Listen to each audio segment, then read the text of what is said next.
जय हिंद मेरे प्यारे दोस्तों, कैसे हो जी आप सभी लोग। वादा करता हूँ कि बहुत ही मस्त और शानदार होने वाला है। आज है डे 4 और आज हम लोग देखने वाले हैं किसके बारे में, तो शब्द के बारे में। बाबू, शब्द से आपके बिहार बोर्ड के एग्जाम में बहुत ही बेहतर मार्क्स का प्रश्न पूछा जाता है। तो मेरे भाई, क्यों ना हम लोग शब्द को एक ही लेक्चर में निपटा दे, क्यों ना हम लोग शब्द को आसानी से समझ ले और क्यों ना हम लोग शब्द को ट्रिकी माध्यम से समझे, ताकि आपके दिमाग से हमेशा हमेशा के लिए न उतरे और हमेशा हमेशा के लिए याद रहे। तो विद्यार्थी जी, मैं आपको बता दूं कि आज हम लोग शब्द को पढ़ने वाले हैं। सबसे पहले हम लोग शब्द जानेंगे, शब्द से कितने प्रकार के बिहार बोर्ड में ऑब्जेक्टिव पूछे जाते हैं उसको जानेंगे। शब्द से कौन कौन से आपके प्रश्न बिहार बोर्ड के एग्जाम में पूछे जाते हैं, क्लास 10th के एग्जाम में कौन सा पूछा जाता है, क्लास 12th के एग्जाम में कौन सा पूछा जाता है, इन्हीं सारे प्रश्नों को लेकर हम आपके सामने आए हुए हैं। मेरे भाई, मैं आपको बता दूं कि आज की इस वीडियो को देखने के बाद आप हमेशा हमेशा के लिए शब्द को याद करने वाले हैं, क्योंकि आज हम आपको बहुत ही अच्छे और बेहतरीन ढंग से शब्द को समझाने वाले हैं। ऐसा शब्द आपने कभी भी सुना ही नहीं होगा। तो विद्यार्थी जी, चलिए हम लोग एक साथ मिलकर कहते हैं ना कि हो चुका है आगाज रण का युग बदलने की तैयारी, हो चुका है आगाज रण का युग बदलने की तैयारी, जीत उसी की होगी जिसकी संघर्ष से जारी। तो चलिए मेरे भाई, सबसे पहले शब्द पर विचार करते हैं कि शब्द होता क्या है।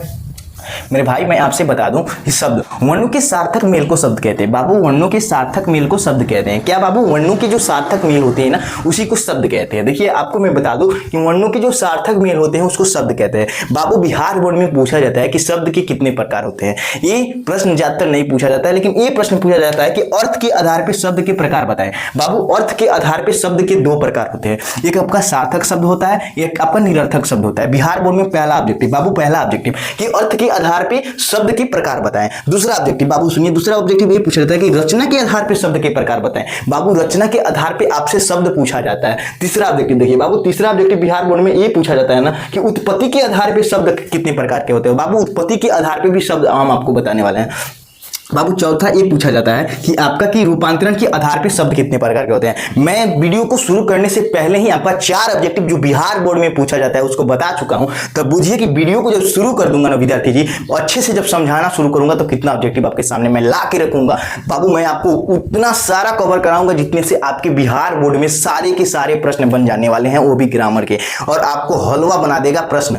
बाबू, मैं आपको बता दूं कि अर्थ के आधार पर शब्द दो प्रकार के होते हैं, एक सार्थक शब्द होता है और दूसरा जो होता है वो निरर्थक शब्द होता है। देखिए, सार्थक कहने का मतलब हो कि वो शब्द जो अर्धपूर्ण हो। क्या बाबू, जो शब्द अर्धपूर्ण हो उसे सार्थक कहते हैं और जो शब्द अर्धपूर्ण नहीं हो उसे निरर्थक कहते हैं। अर्धपूर्ण कहने का मतलब ये हुआ बाबू कि आधा ही हो लेकिन उसका कुछ अर्थ निकले, और ये आधा हो लेकिन उसका कुछ अर्थ नहीं निकले तो इसको निरर्थक कहेंगे, उसको सार्थक कहेंगे। बाबू देखिए, चाय और वाय दो गो शब्द है, ठीक है, चाय और वाय दो शब्द है, जिसमें चाय सार्थक है क्योंकि जो अर्धपूर्ण हो। बाबू, आधा पूर्ण है, चाय है लेकिन इसका आधा जो है वो पूर्ण है, इसका कुछ शब्द हमें समझ में आ रहा है। और वाय का मतलब क्या होता है बाबू, कुछ नहीं होता है, अर्थात ये निरर्थक शब्द हो जाएगा। बाबू, लोटा और ओटा, बाबू लोटा और ओटा, लोटा कहने का कुछ तो अर्थ निकल रहा है, आधा पूर्ण तो है ना, तो ये सार्थक हो जाएगा और ये आपका निरर्थक हो जाएगा। बाबू, ये ओटा जो होगा आपका निरर्थक हो जाने वाला है। तो मैंने आपको बताया कि अर्थ के आधार पे शब्द दो प्रकार के होते हैं, एक सार्थक शब्द होता है, एक निरर्थक शब्द होता है। मैंने आपको सार्थक शब्द बताया कि जो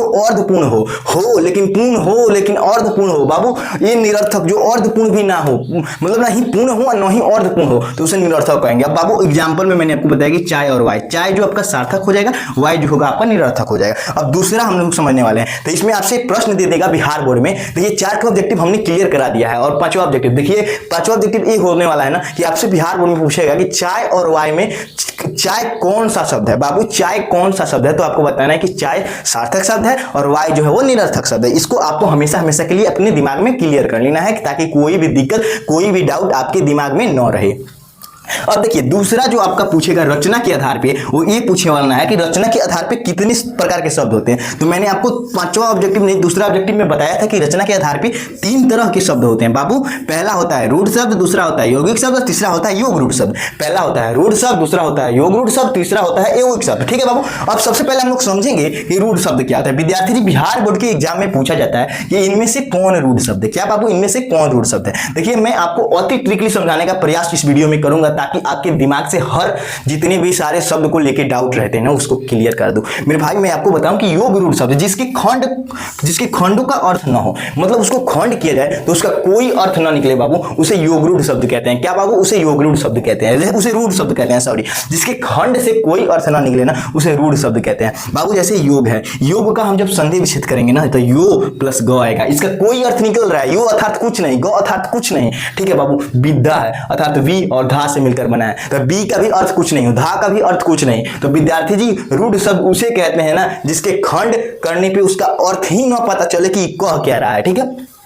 तो अब से बिहार बोर्ड के एग्जाम में जो 6 नंबर ऑब्जेक्टिव पूछेगा ये पूछने वाला है मेरे भाई कि योग में कौन सा शब्द है, योग कौन सा शब्द है, तो इसका संधि विच्छेद कीजिएगा, यो और ग अर्थात इसका कोई नहीं अर्थ निकलने वाला है, तो ये रूढ़ शब्द होने वाला है, ठीक है बाबू। मैंने आपका रूढ़ शब्द भी क्लियर किया। अब हम लोग जानने वाले हैं यौगिक शब्द। क्या बाबू? यौगिक शब्द। यौगिक शब्द क्या होता है? तो जिसके खंड का अर्थ हो, जिसको खंड करने पे अर्थ हमें पता चले ना उसे यौगिक शब्द कहते हैं। क्या बाबू? जिसको खंड करने पे अर्थ पता चले, जिसके खंड से हमें अर्थ की प्राप्ति हो, उसे हम यौगिक शब्द कहेंगे। बाबू यौगिक शब्द के अंतर्गत क्या क्या आता है? तो देव धन आलय देवालय। बाबू देव धन आलय देवालय, देखिए देवालय आता है और उसका हम संधि विच्छेद करेंगे ना बबुआ तो आपका देव धन आलय आएगा, अर्थात देव यानी देवताएं और आलय यानी घर, अर्थात देवताओं के रहने के घर को देवालय कहते हैं। बबुआ देवताओं के रहने की जो घर होती है उसे देवालय कहते हैं। बबुआ विद्या, विद्या धन आलय, बाबू विद्या धन आलय विद्यालय, ठीक है बाबू। विद्या की जहां हमें प्राप्ति होती है, विद्या की घर को हम लोग विद्यालय कहते हैं। तो बबुआ यौगिक शब्द वो होता है ना, आज ही क्लियर कीजिए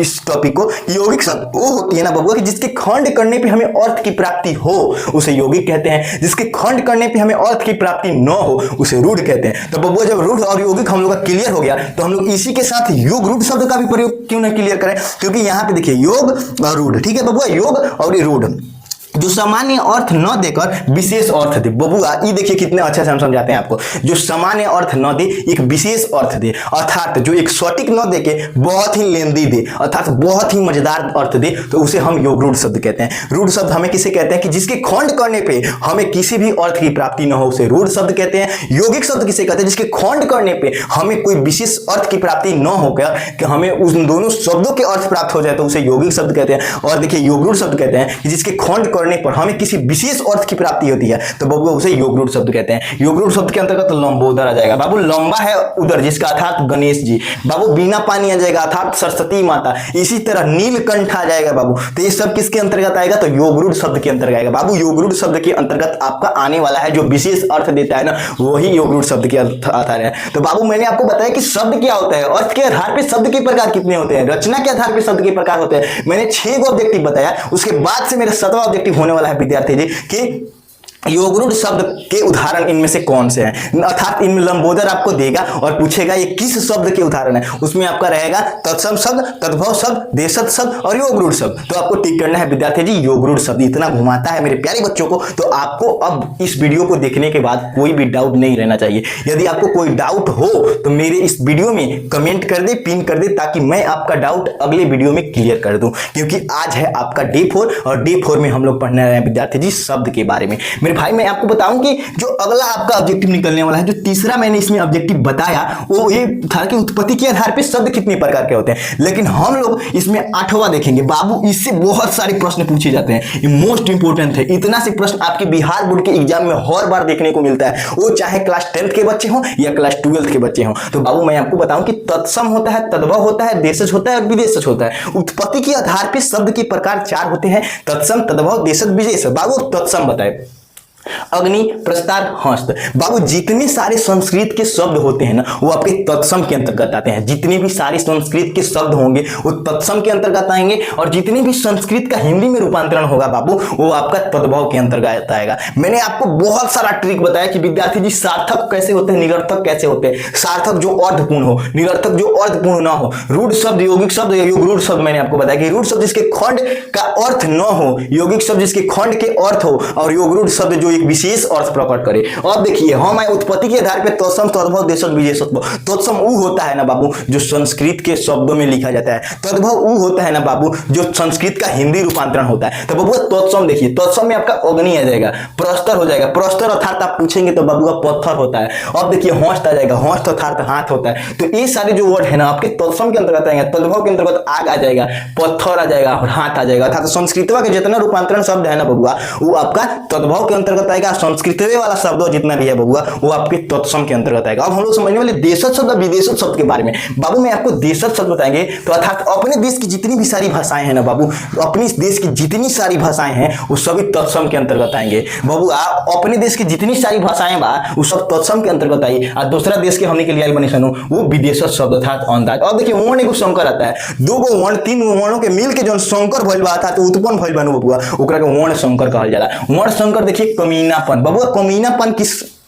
किसका उदाहरण है तो वर्ण संकर का। ये VVI इंपॉर्टेंट है 2027 के बच्चों के लिए, आप लोग एक बार जरूर देख लीजिएगा। बाबा रूपांतरण के आधार पे मैंने चौथा ऑब्जेक्टिव आपको बताया था कि रूपांतरण के आधार पे ऑब्जेक्टिव पूछे जाते हैं। तो देखिए बाबू यहां तक आपका 11 गो ऑब्जेक्टिव हमने क्लियर किया इस वीडियो में। अब देखिए एक रूपांतरण के आधार पे पूछा जाता है तो रूपांतरण के आधार पे विकारी और अविकारी होता है। बाबू विकारी के अंतर्गत कौन कौन आवेला तो संज्ञा आई, सर्वनाम आई, विशेषण आई, क्रिया आई। ठीक है बाबू, संज्ञा आता है, सर्वनाम आता है, विशेषण आता है और क्रिया आता है। बाबू अविकारी के अंतर्गत होता है क्रिया विशेषण आ जाएगा, संबंध बोधक आ जाएगा और जितने भी सारे होते हैं ना पार्ट्स ऑफ स्पीच के पार्ट्स वो सारे इसके अंतर्गत आते हैं। तो विद्यार्थी जी यदि आपको ये वीडियो अच्छा लगा हो तो प्लीज मेरे इस चैनल को सब्सक्राइब करें, मेरे इस वीडियो को शेयर करें ताकि तमाम उन साथियों को जो डाउट है ना वो मेरे इस वीडियो को देखने के बाद क्लियर हो जाए। चलिए बच्चों धन्यवाद, जय हिंद।